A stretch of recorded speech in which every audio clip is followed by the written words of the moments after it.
Police জানতে পেরেছে যে বর্তমানে শহরে প্যারাসাইট নামক এক ধরনের প্রাণী ঢুকেছে আর অনেকগুলো প্যারাসাইট মিলে মানুষকে মেরে ফেলছে।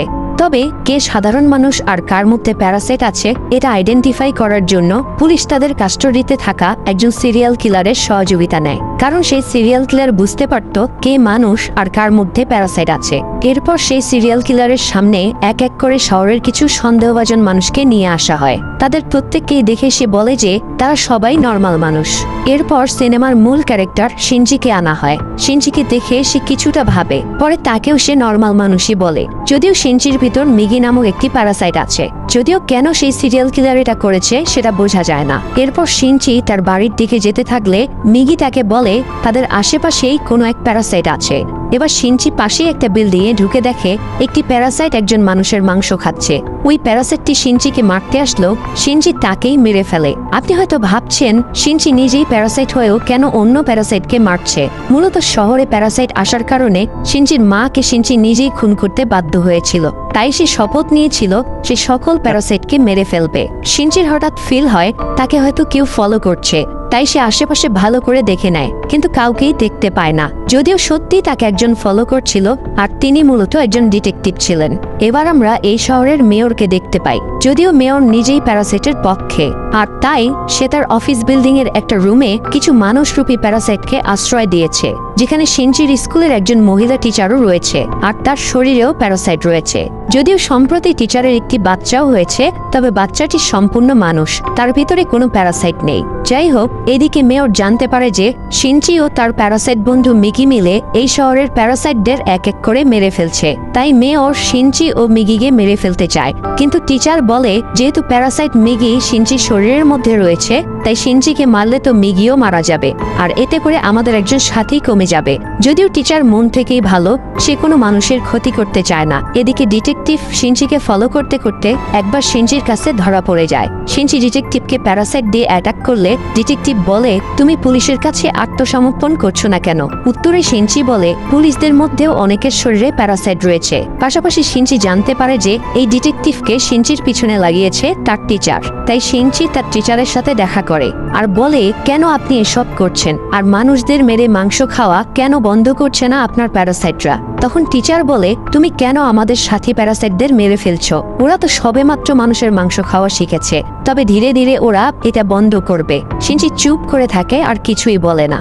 এবার শিনজি ডিটেকটিভের সাথে দেখা করে আর বলে আমার টিচার একজন ভয়ানক প্যারাসাইট, তুমি ওনার কাছ থেকে সাবধানে থাকবে, যে কোনো সময় উনি তোমার ক্ষতি করতে পারে। ডিটেকটিভ শিনজির কথা বিশ্বাস করে না, তাই সে একথা জাজ করার জন্য মেয়রের সাথে তার ডিসকাস করে, আর মেয়রের অফিস রুমে একটা ভয়েস রেকর্ডার লাগিয়ে রাখে, আর মেয়র এটা বুঝে যায় এবং মেয়র নিজেই প্যারাসাইটের পক্ষে হয় সে ডিটেকটিভকে মারার জন্য একটা অন্য প্যারাসাইটকে আদেশ করে, আর সেই প্যারাসাইটটি ডিটেকটিভের বাড়িতে গিয়ে তাকে না পেয়ে ডিটেকটিভ একমাত্র মেয়েকে মেরে ফেলে।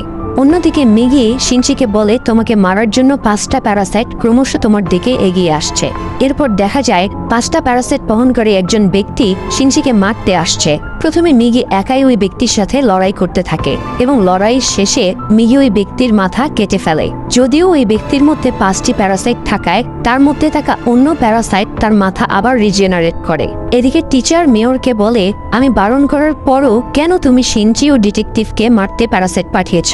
এবং এমনি আরো কিছু কথা শুনে মেয়র বুঝতে পারে যে টিচার মা হবার পর থেকে মানুষের মধ্যে যেমন ইমোশন থাকে ঠিক তেমন ইমোশন টিচারের মধ্যে আসতে শুরু করেছে। তাই পরবর্তীতে মেয়র সেই টিচারকেও মারার জন্য 3টি প্যারাসাইট পাঠায়। যেহেতু টিচার নিজেই প্যারাসাইট তাই সে সেটা বুঝতে পারে আর চালাকি করে সেই 3জন প্যারাসাইটকে গাড়ি পার্কিং এ নিয়ে আসে আর একাই 3জনকে মেরে ফেলে। কিন্তু সে বাড়িতে ফিরে বেশ আটকে উঠে, কারণ তার বাচ্চা দোলনায় নেই। তবে দোলনায় একটা চিরকুট পায় যেখানে লেখা আছে তোমার বাচ্চা এখন আমার কাছে আছে, যদি তুমি তোমার বাচ্চাকে জীবিত ফিরে পেতে চাও তাহলে এখনই ব্রিজে আসো। মূলত টিচারের বাচ্চাকে ওই ডিটেকটিভ চুরি করেছে, কারণ ডিটেকটিভ এর মেয়েকে যেহেতু একটি প্যারাসাইট মেরেছে তাই ডিটেকটিভ ভেবেছে তার মেয়েকে টিচারই মেরেছে, তাই সে টিচারের বাচ্চাকে মেরে ফেলে তার মেয়ে হত্যার প্রতিশোধ নিতে চায়। ডিটেকটিভ ফোনে টিচারকে এসব জানালে টিচার শিনজিকে সাথে নিয়ে দ্রুত সেই ব্রিজের উপরে যায়। তখনই শিনজি ডিটেকটিভকে বলে এই বাচ্চাটাকে মেরে তুমি কি করবে, কারণ ওর মধ্যে কোনো প্যারাসাইট নেই, ও সম্পূর্ণ আমাদের মতো মানুষ আর ও তো নিষ্পাপ। এদিকে মেয়রের অফিসের সামনে অনেক পুলিশ এসে ঘিরে ফেলে, কারণ তারা জানতে পারে যে মেয়র তার অফিসের মধ্যে অনেক প্যারাসাইট লুকিয়ে রেখেছে। এরপর পুলিশ ফোর্স মেয়রের অফিস থেকে সবাইকে এক এক করে বের করতে থাকে আর স্ক্যানার মেশিনে চেক করতে থাকে, এবং সিরিয়াল কিলারকেও সেখানে নিয়ে যাওয়া হয় যেন তারা বুঝতে পারে কে প্যারাসাইট আর কে মানুষ। সেখানে যেসব প্যারাসাইটকে শনাক্ত করা হচ্ছিল তাদেরকে পুলিশ সাথে সাথেই গুলি করে মেরে ফেলছিল। এদিকে মেয়র একটা কনফারেন্স রুমে এসে স্পিচ দিচ্ছিল এবং সে তার বক্তব্যে বলে উঠে, আসল মনস্টার তো মানুষ, তারা কোনো কারণ ছাড়াই প্যারাসাইটদের হত্যা করছে। আর এটা শুনে সেখানে থাকা পুরো পুলিশ ফোর্স তাকে গুলি করে আর সে মারা যায়। এটা দেখে সেই সিরিয়াল কিলার বলে, উনি তো মানুষ ছিলেন, কোনো প্যারাসাইট ছিল না। আর একথা বলতেই পেছনে ফিরে দেখেন 5টি প্যারাসাইট বহনকারী সেই ব্যক্তিটি সেখানে এসেছে। পুলিশ তাকে গুলি করে, কিন্তু সেই গুলিতে তার কিছুই হয় না। এদিকে ডিটেকটিভ টিচারের বাচ্চাকে ফেলে দিতে যাচ্ছিল, আর এটা দেখে টিচার তার বাচ্চাকে বাঁচানোর জন্য তার কাছে কোনো উপায় না থাকায় সে এখানে প্যারাসাইটের রূপ ধারণ করে আর প্যারাসাইটের একটা হাত বের করে ডিটেকটিভের বুকে বিধিয়ে দেয়, এবং টিচার তার বাচ্চাকে তার কাছে নিয়ে নিল। ডিটেকটিভ তখনই মারা যায়। এই দৃশ্য সেখানে থাকা সব মানুষ দেখে ফেলে আর তারা বুঝে যায় এই টিচার মূলত একটি প্যারাসাইট। সেখানে উপস্থিত হওয়া পুলিশ টিচারকে গুলি করতে থাকে আর টিচার বুঝে যায় যে তার আর রক্ষা নেই, তাই সে তার বাচ্চাকে শিনচির হাতে তুলে দেয় এবং সেখানেই সে মারা যায়। এরপর পুলিশ শিনচিকে ইনভেস্টিগেশন করার জন্য থানায় নিয়ে যাচ্ছিল। পুলিশ অফিসার জানতে পারে যে 5টি প্যারাসাইট বহনকারী সেই ব্যক্তিটি মেয়রের ঘটনার সকল পুলিশ ও আর্মিদের মেরে ফেলেছে, তাই ওই পুলিশ অফিসার ও শিনচি সেই স্পটে যায়। এরপর দেখা যায় রাস্তা দিয়ে গাড়ি নিয়ে যাওয়ার সময় সেই প্যারাসাইট এসে শিনচিকে আক্রমণ করে, যার ফলে শিনচির গাড়ি অ্যাক্সিডেন্ট হয়ে যায়। এতে করে শিনচির গাড়ি ব্লাস্ট হলেও শিনচির তেমন কোনো ক্ষতি হয় না। এরপর শিনচি পালিয়ে জঙ্গলের দিকে যায়। জঙ্গলের মধ্যে গিয়ে শিনচি মিগিকে বলে, যতক্ষণ তুমি আমার শরীরে লেগে থাকবে ততক্ষণ ওই প্যারাসাইট সহজেই আমাদের খুঁজে পাবে, তাই তোমাকে আমি অনুরোধ করছি তুমি আমার শরীর থেকে আলাদা হয়ে যাও।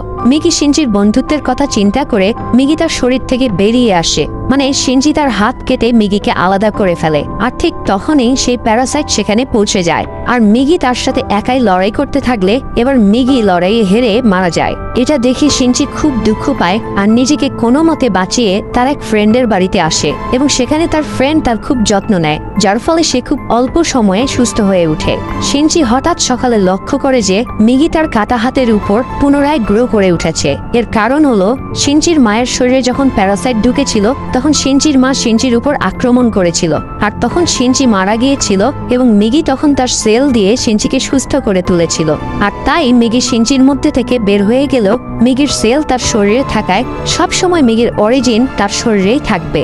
এবার শিনচি চিন্তা করে যেহেতু মিগি তার শরীরে আবার গ্রো করেছে তাই সেই বড় প্যারাসাইট তাকে সহজেই খুঁজে পাবে এবং এতে করে সে তার বন্ধুর বাসায় থাকলে তার বন্ধুরও ক্ষতি হতে পারে। তাই শিনচি তার বন্ধুকে বাই বলে তাড়াতাড়ি করে সেখান থেকে বেরিয়ে যায়। কিন্তু রাস্তা দিয়ে যাওয়ার পথে সেই প্যারাসাইট তাকে বন্দি করে একটা ফ্যাক্টরির মধ্যে নিয়ে যায়। সেখানে সেই প্যারাসাইট শিনচির উপর অ্যাটাক করে আর শিনচি কারখানায় পড়ে থাকা একটা পুরনো লোহার রড সেই প্যারাসাইটের পেটে ঢুকিয়ে দেয়, কিন্তু তাতেও সেই প্যারাসাইটের কিছুই হয় না। উল্টো সে বলে, তুমি আমাকে মারতে পারবে না শিনচি, বরং আমি এখন তোমাকে মেরে ফেলবো আর সব প্যারাসাইট মিলে এই শহরে আমরা রাজত্ব করব। এটা বলেই সেই প্যারাসাইট শিনচিকে মারতে গেলে তখনই মিগি শিনচির শরীরে আবার জেগে উঠে এবং সেই বড় প্যারাসাইটকে বাধা দেয় আর ওই রডটিকে ভালোভাবে তার পেটে ঢুকিয়ে দেয়। আর ওই বড় প্যারাসাইটটি একাই ছটফট করতে থাকে। তা দেখে মিগি শিনচিকে বলে, তুমি যে রডটা তার পেটে ঢুকিয়ে দিয়েছো তাতে অনেক কেমিক্যাল থাকায় তার শরীরে রিয়াক্ট করতে শুরু করেছে আর এখন কোনো প্যারাসাইট তার শরীরে থাকবে না। তখন সব প্যারাসাইট ওই ব্যক্তির শরীর থেকে বেরিয়ে যায় আর লোকটির কঙ্কালটি বিভৎসভাবে নিচে পড়ে থাকে। এবার শিনচি ওই কঙ্কালটিকে নিয়ে নিচে জ্বলতে থাকা আগুনে ফেলে দেয়, যার ফলে সেই ব্যক্তি ও প্যারাসাইটগুলোর মৃত্যু হয়ে যায়। এরপর অনেক দিন পর যখন সবকিছু নর্মাল হয়ে গিয়েছে তখন দেখা যায় মিগি শিনচিকে বলছে, এই পৃথিবীতে আমি ছাড়া আর অন্য কোনো প্যারাসাইট বেঁচে নেই আর তাই এইভাবে আমাদের দুজনের একসাথে থাকাটা উচিত না, তাই আমি ঠিক করেছি আমি তোমার শরীর থেকে আলাদা হয়ে যাব। তখন শিনচি বলে, না, তুমি সারা জীবন আমার শরীরে এভাবেই ফ্রেন্ড হয়ে থেকে যাও। কিন্তু এরপর মিগি শিনচির শরীর থেকে আলাদা হয়ে যায়। এতে শিনচি খুব দুঃখ পায় আর মিগিকে মিস করতে থাকে। প্রিয় দর্শক, এই ছিল প্যারাসাইট পার্ট 2 এর বাংলা এক্সপ্লানেশন, আর যেখানে মিগি এবং শিনচির বন্ধুত্ব থেকে আমরা বাস্তব জীবনে প্রাণী এবং মানুষের বন্ধুত্ব উপলব্ধি করতে পারি। প্যারাসাইট পার্ট 2 আপনাদের কেমন লেগেছে তা কমেন্ট করে জানাবেন। আর পরবর্তীতে আরো অসাধারণ কিছু সিনেমার বাংলা এক্সপ্লানেশন দেখতে সাবস্ক্রাইব করুন এবং অবশ্যই বেল বাটনটি ক্লিক করে অল চাপ দিয়ে রাখুন।